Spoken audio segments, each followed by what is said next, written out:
Et ben voilà, il est parmi nous. Lui, ce monsieur Eli Akodi, c'est un acteur politique, mais aussi c'est quelqu'un qui réfléchit bien. Avec lui, on va apprendre beaucoup de choses. Donc, quand je dis acteur politique, on ne sait pas le retrouver directement dans la politique, mais c'est quelqu'un qui réfléchit sur la politique, mais à basse voix.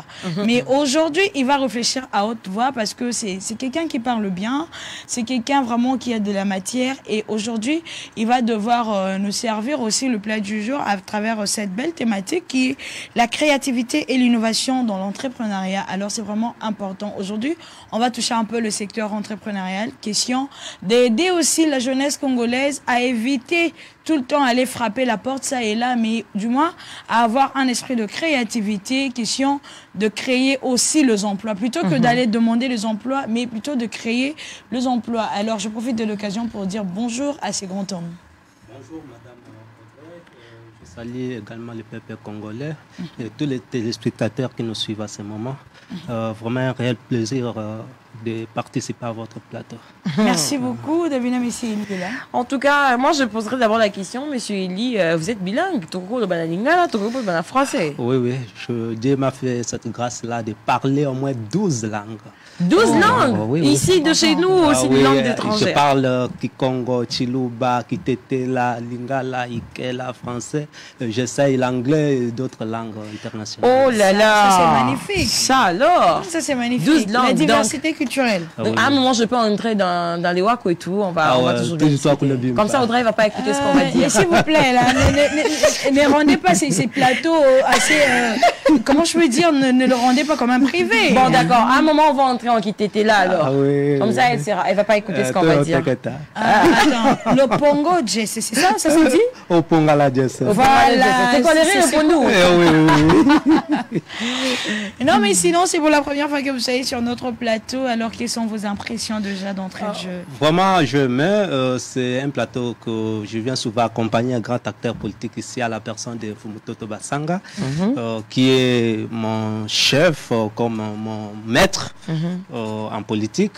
Et parce que là, nous partageons 3 courants de pensée, politique, scientifique ainsi que spirituel. Mais aujourd'hui, je pense bien nous allons parler du côté scientifique. Et vous avez parlé du courant spirituel. Vous êtes pasteur, prophète, évangéliste? Bon, moi personnellement, j'ai fait une petite démarcation avec lui parce que je ne partage pas surtout les courants spirituels avec lui. Mais sur du côté science ainsi que la politique, nous avons quand même quelques coïncidences. C'est pourquoi je l'accompagne chaque moment. Voilà, merci beaucoup. Il se laisse constater que le taux de chômage est tellement élevé en République démocratique du Congo. Déjà ce matin, moi-même, j'étais en train de faire une petite analyse. Je me suis dit, bon, je réfléchissais à basse voix, en famille. J'ai ma petite sœur qui étudie à l'UNIKIN et en ces instants, ils sont en pleine grève. Alors je me suis dit, mais attends, qu'est-ce qui se passe? UNIKIN est à l'université, ils ont regorgé étudiants et belés. Aujourd'hui, à chaque fois que l'année académique prend fin, donc étudiants les étudiants sortant baza et belés plutôt que d'autres universités. Est-ce que chômage c'est pas pour retarder grève ou c'est pas aussi pour retarder quand même certaines choses parce que on a que emploi et il n'y a pas d'opportunité d'emploi en République démocratique du Congo. C'est pourquoi tant mieux mais marabango un peu dans moi il y a grève pour que tu freiner là c'était moi qui réfléchissais comme ça. Alors je ne sais pas pourquoi j'avais réfléchi comme ça, mais déjà vous-même, lorsque vous apprenez que nous avons un taux de chômage élevé en République démocratique du Congo, et chaque année, au lieu que ces taux de chômage puissent baisser, ça ne fait que s'accroître. Quelle est la lecture que vous pouvez faire face à ce phénomène? Vraiment, c'est une très belle question et j'ai toujours pensé, raisonné sur ça. Il y a un ancien Premier ministre, à la personne de Adolphe Muzito, qui a pensé au moins sur ça, sur l'un de ses ateliers qu'il animait dans son parti politique. Il a donné un exemple du chômage comme la rivière du fleuve Congo. Tant qu'il y a toujours d'autres rivières qui se jettent en grande quantité et qu'on ne sait pas dégager, la conséquence est qu'on aura toujours le fleuve Congo. Donc, le problème du chômage, j'ai toujours pensé ainsi, si on peut prendre un programme de décaler au moins les années académiques. C'est-à-dire, comme dans la faculté des droits, des lettres et autres, on dit il y a 2 ans qu'on ne doit pas recruter à ces facultés-là.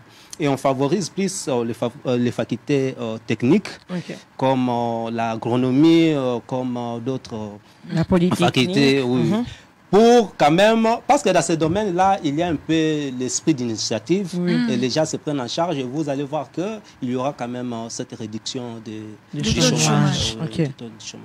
C'est ce que je pense. Mais la grève, là, je pense que ça vient aussi sous cet angle-là. Je vous dis, parce que moi, c'est comme ça que j'avais réfléchi le matin. Je me suis dit, mais non, attends.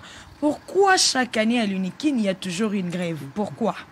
Donc, soit, ça, la rato retardé, parce que, à tête, on se belé, boy. Moussa les athées, donc, toujours accroître en absolu à chômage inutilement. Tant mettons blocage, là, c'est ma pensée. Je n'accuse personne. Je n'ai pas dit qu'il y a une autorité qui m'a dit ça ou quoi que ce soit. C'est moi-même. Donc, voilà, Davina. Mais sinon, monsieur Eli, vous avez apporté une réflexion qui m'a particulièrement tiqué. Vous avez remarqué que j'étais très calme parce que j'étais en train de réfléchir sur ce que vous avez dit tout à l'heure, qu'on devrait voir des facultés telles que les facultés de droit, par exemple, dire qu'on va fermer les portes pendant 2 ans où on ne va pas recruter, question de défavoriser les autres facultés qui sont créateurs d'emplois. Alors, mais cette façon de voir ou cette façon de projection des Congolais où ce sont les parents qui pensent que la noblesse c'est en médecine, la noblesse c'est quand on est avocat, la noblesse c'est quand on est économiste, la noblesse c'est quand on parle très bien français, quand on sait très bien écrire français, on pense que ce sont les métiers nobles. Alors que l'autre on était en train d'en parler ici avec Audrey qu'il y a des parents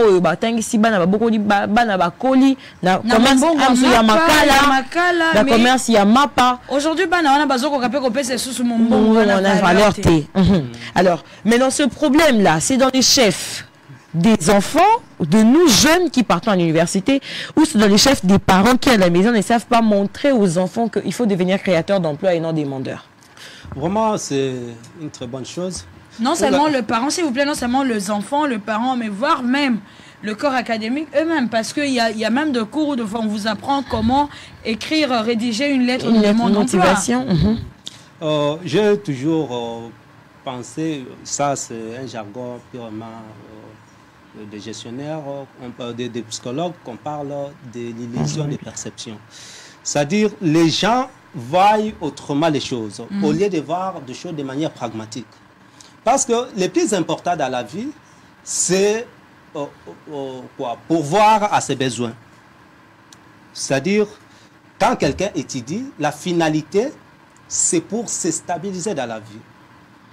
C'est-à-dire, toutes les apparences que nous voyons, peut-être tu finis aujourd'hui en droit, quand tu entres dans le monde d'emploi, vous trouvez qu'il y a beaucoup de juristes qui sont déjà dans ces marchés d'emploi-là. Et quand tu finis, par exemple, en sciences politiques, mais quand vous allez dans les facultés comme agronomie, nous avons beaucoup d'hectares de terres arables. Et que si on prenait ceux qui sortent de l'université, on les déverse là-bas, vous verrez qu'il y aura quand même du pragmatisme. Que de rester avec cette belle casquette-là, je suis juriste, je suis avec un bon français. Cela ne résout pas en grand chose le problème de notre société. J'ai toujours soutenu cette idée du professeur Ngubsim Teika, qui a toujours dit, si les Africains ont un problème, c'est parce qu'ils ne se posent pas de questions. Ils ne se posent pas les questions.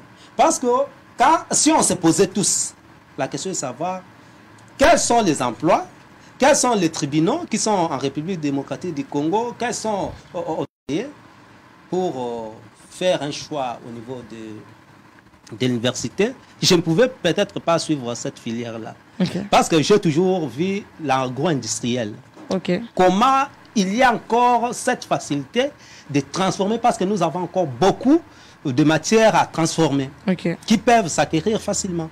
Mais pourquoi j'ai suivi seulement une faculté où je vais nécessairement être engagé au lieu d'être créateur d'emploi et non commandeur d'emploi? C'est au moins ça ma petite réflexion. L'orientation, c'est ce que j'ai tiré. Donc c'est important, l'orientation des jeunes qui sortent fraîchement des humanités, qui sont des, si je peux dire, des rêveurs. On était tous rêveurs quand on était aux humanités. Moi, je voulais devenir comme, moi, par exemple, je ne suis pas celle que je voulais devenir. Par exemple, je donne seulement mon exemple, mais c'est comment dire... Donc, tu es le fruit de l'imposition des parents. Non, enfin, non, pas de l'imposition des parents, de l'imposition de la destinée. Ok. Parce qu'en fait, je ne serais peut-être pas celle que je suis aujourd'hui si j'avais suivi la voie que je voulais suivre, la voie qui me fascinait. Donc, Dieu s'est arrangé pour m'amener au chemin que lui voulait. Enfin, ça, c'est comme ça que moi, je vois. Parce que si ça s'agissait seulement des parents, j'allais peut-être pas être... j'allais être avocate comme mon père. Mais, mais je ne suis pas devenue. Mais moi, j'aimerais poser aussi une question à monsieur Eli. Vous avez parlé, vous avez dit que vous-même, vous êtes dans le domaine de la créativité et de l'innovation. Alors, pouvez-vous nous définir en votre façon de voir? On a eu des entrepreneurs sur ces plateaux. On a eu des gens qui ont défilé, qui nous ont donné des définitions linéaires et littérales de l'entrepreneuriat. Mais par rapport à votre observation de la vie, au pragmatisme de la vie, comment pouvez-vous définir l'entrepreneuriat? Oui, madame, mais je voulais quand même commencer par distinguer au moins les sortes d'entrepreneuriat. Ok. Parce que les gens parlent toujours de l'entrepreneuriat, mais il y a d'autres concepts que les gens ignorent d'associer. Il y a ce que nous appelons entrepreneuriat. Okay. Nous avons extrapreneuriat, ainsi que l'entrepreneuriat lui-même. Quand nous parlons de l'extrapreneuriat, c'est comme Papa Sango a conçu l'idée de créer Bossolo. Okay. Ça, c'est ce qu'on appelle entrepreneuriat, parce qu'il n'a pas tiré source à une autre entreprise. Okay. Il a dit, je vais créer un Bossolo qui n'existe pas. Alors, l'entrepreneuriat, c'est comme Madame Autreil, comme vous êtes là, dans Bossolo, vous créez là-dedans. Okay. C'est-à-dire, aujourd'hui, si vous voyez qu'il y a une autre manière de faire les choses, vous pouvez prendre cette expérience et l'exporter. C'est ce que nous parlons d'extrapreneuriat. D'où, déjà, dans ça, c'est ça, au moins, des petites difficultés que les gens ont à faire.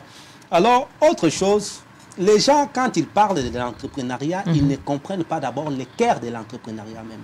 J'ai suivi, lorsque le président de la République était au Parlement, devant la jeunesse, un jeune qui a dit, je peux créer 1000 entrepreneurs dans un jour. J'ai dit, mais c'est quelle magie. Parce que dans toute chose, il doit d'abord y avoir un fondement. Pour créer, il y a un élément utile qui est la créativité. Okay. Exact. La créativité, selon nous les spécialistes dans ce domaine-là, nous les voyons dans le sens latent, c'est-à-dire dans l'intérieur de la personne, qui est un jet de l'imagination pour créer des idées. Et cela se distingue encore de l'innovation. Comment?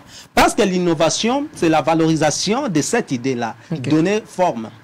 Il y a dans la créativité un domaine ou une théorie qu'on appelle associationniste. Okay. C'est-à-dire la combinaison des éléments existants pour faire sortir un autre élément nouveau. Okay. Alors, quand nous voulons créer, entrer dans l'entrepreneuriat, c'est-à-dire nous devons d'abord être créatifs, avoir la flexibilité dans nos pensées, avoir la fluidité des idées, avoir l'originalité ainsi que l'esprit d'élaboration. Ce sont les 4 grandes composantes de cette créativité. Donc, pour créer l'entrepreneur ou pour qu'il y ait un entrepreneur, il doit d'abord être créatif. Alors que nous, les spécialistes que nous sommes, on ne nous valorise pas. Parce que nous avons des techniques capables de booster ces domaines-là. Dans l'homme, je peux créer un petit scénario là maintenant. On peut nous poser juste une petite question et savoir qu'est-ce qu'on peut faire avec les stylos. Vous voyez, qu'est-ce qu'on peut faire avec les stylos? Avec ceux qui ont des pensées convergentes, ils vont dire c'est juste pour écrire. Mais avec les créatifs, il va dire le stylo peut être utilisé comme un outil de combat, peut être utilisé comme la ceinture, peut être... Alors, dans cette fluidité de pensée, ça nous amène à beaucoup raisonner et c'est à partir de là qu'il y a eu beaucoup d'inventions. Voyez-vous? Donc, nous pouvons d'abord rendre les gens créatifs avec des techniques de créativité et d'innovation que nous avons pour les rendre entrepreneurs à toute facilité. Que de commencer par rendre entrepreneurs alors que quelqu'un n'a pas d'abord cette fluidité, cette flexibilité, cette originalité dans sa En parlant de tout ça, est-ce qu'au Congo, on peut citer plus de 100 entrepreneurs. La manière dont l'entrepreneuriat est pris en République démocratique du Congo. Et s'il faudra vraiment suivre le norme qu'il faut, est-ce qu'on peut vraiment parler de plus d'un million, plus d'un 1000 entrepreneurs ici en République démocratique du Congo? C'est difficile d'énumérer parce que je n'ai pas de statistiques vraies. Je m'abstiens souvent à ces pareils commentaires. Mais sinon, je peux donner une idée. Parce que l'entrepreneur, c'est quelqu'un qui amène quelque chose de nouveau dans son domaine. Alors, quand nous voyons la plupart des choses qui se font ici, c'est ce que nous appelons la monotonie, le mimétisme, l'esprit du conformisme. Les gens ne reproduisent que ce qui existe. Alors que quand nous allons sous d'autres cieux comme aux États-Unis, nous voyons avec Mark Zuckerberg, qui amène un autre outil de recherche, ou la page Facebook par exemple que nous avons aujourd'hui. Ça, c'est un élément purement entrepreneurial. Que quand nous prenons les foufous, on prépare parce qu'on prépare ici et là-bas, je pars préparer mon foufou et puis j'appelle ça entrepreneuriat. Non, non, ça c'est du conformisme. Et c'est dans cette casquette que beaucoup de gens confondent ces concepts-là à employer lorsque on fait des pareilles histoires. On calcule ça toujours de l'entrepreneuriat. Or, c'est loin de ça. Donc c'est difficile de dire qu'il y a 1000 entrepreneurs en République démocratique du Congo. Partant des définitions propres, hein, de tout ce que vous avez donné, entrepreneuriat, extrapreneuriat, entrepreneuriat. Ah, ça alors. On va se poser des questions. Si vraiment on a des entrepreneurs, on a des extrapreneurs, des intrapreneurs, ça reste un devoir à domicile pour nous ici. Je crois qu'on va les découvrir ensemble avec les entre guillemets entrepreneurs. Je me rends compte que certains ne le sont même pas. Voilà. Alors, j'aimerais à ce que vous puissiez nous donner, partant de votre expérience, bien sûr, nous sortir un peu de ces gouffres du chômage. Est-ce y a-t-il un moyen qu'on peut mettre en place, ou le gouvernement congolais peut mettre en place pour réduire le taux de chômage? Oh ouais. Madame, je suis en pleine rédaction d'un livre intitulé, bon, je cache un peu le titre, mais on parle au moins de l'établissement de la société créativo-génique. Cela signifie une société qui favorise la créativité et l'invention.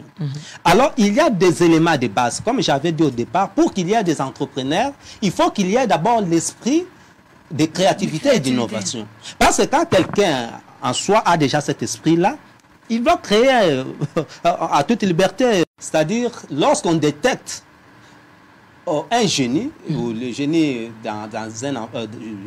je peux dire dans la jeunesse, on cherche toujours à soutirer cet enfant, de le mettre à l'écart pour lui donner des disciplines, des techniques pouvant lui permettre de développer cette capacité-là de mettre quelque chose un peu de neuf en place. Par exemple, un jeune qui a découvert qu'il y a des cellules qui sont d'intelligence qui sont dans l'homme, qu'on peut développer et puis injecter, on peut prendre avec des aiguilles, on t'injecte, et puis tu deviens aussi intelligent. Quand le gouvernement a découvert ça, qu'est-ce qu'il a fait? Il a pris cet enfant-là et lui a donné des moyens, il lui a donné toutes les facilités pour intégrer des laboratoires. Aujourd'hui, je vous rassure, en 2030, déjà, selon leur projet, tous les Chinois ont toutes les possibilités de rendre tous les Chinois intelligents.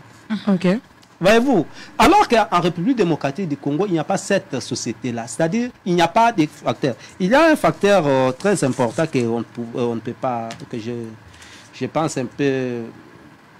Je pensais, par exemple, la capacité de récompenser ce qui amène les idées neuves.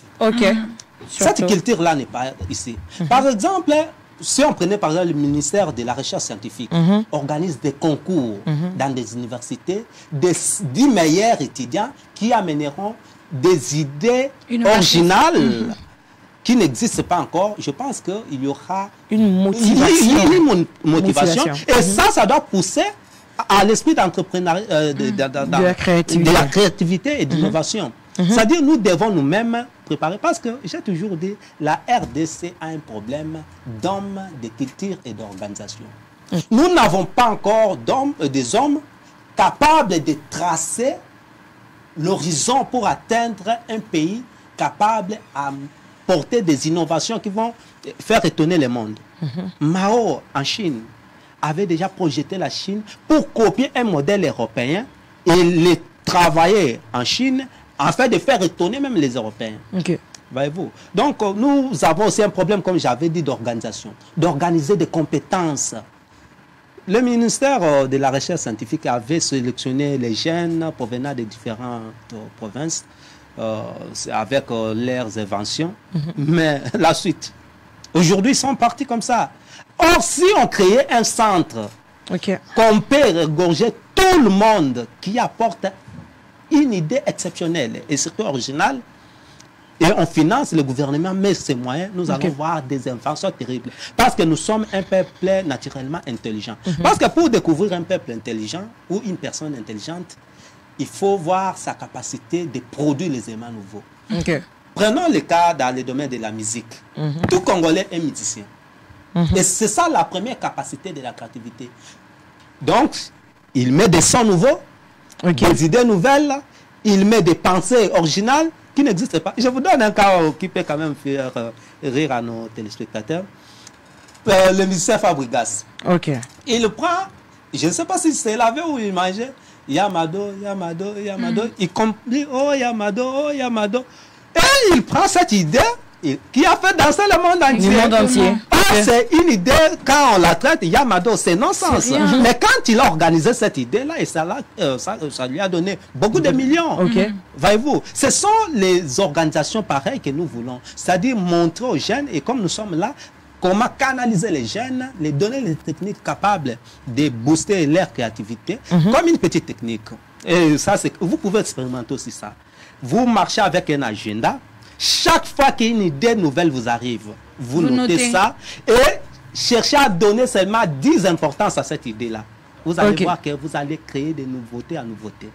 Alors, déjà en parlant, en vous entendre parler, on se dira que vous êtes peut-être expert, mais on aimerait savoir qu'est-ce que vous faites exactement dans la vie. Voilà, moi, quand j'ai fini mes études, je me suis lancé en premier lieu en politique. En politique, pourquoi? Parce que c'est là où que nous trouvons un peu de facilité pour accéder à des instances que nous pouvons facilement, que nous envisageons. Alors, à part ça, nous essayons un peu de participer dans des conférences. Dans des conférences, donc je suis conférencier de motivation, toujours dans les domaines de l'entrepreneuriat. Et c'est ce que nous faisons.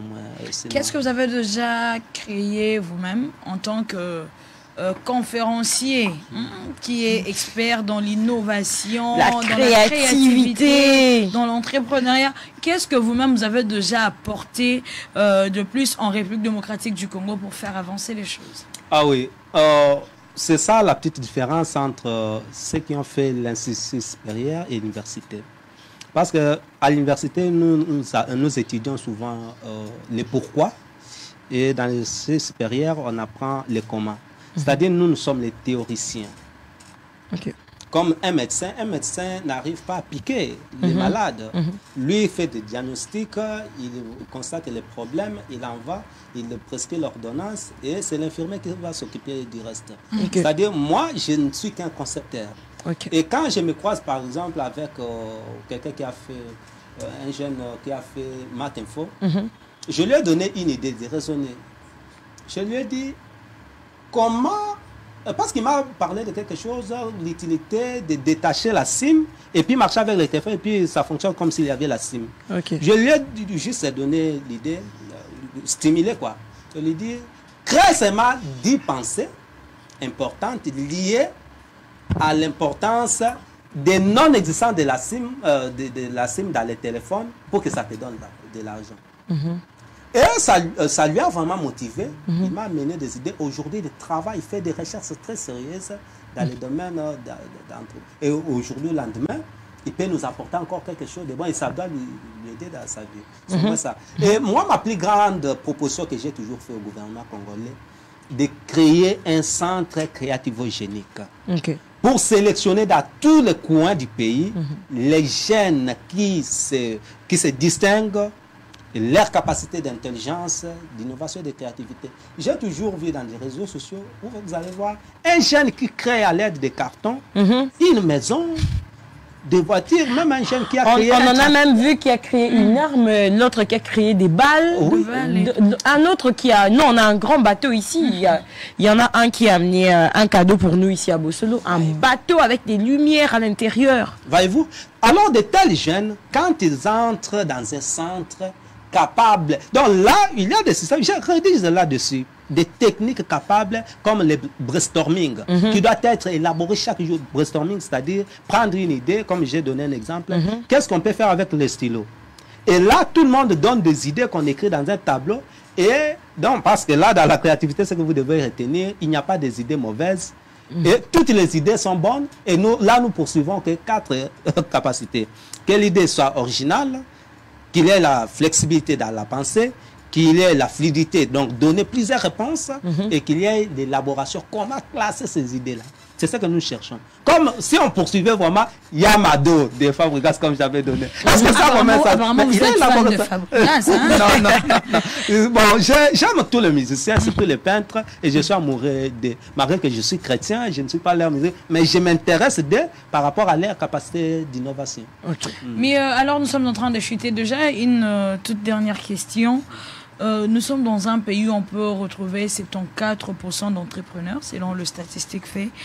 Mais qu'est-ce qui bloque à ce que l'investissement de ces entrepreneurs-là soit mis en exergue en République démocratique du Congo? Parce qu'à chaque fois qu'il y a un marché, on recourt toujours à ceux qui sont à l'extérieur. Et pourtant, les dignes fils de pays sont là, en train de chômer avec leurs idées, leurs innovations.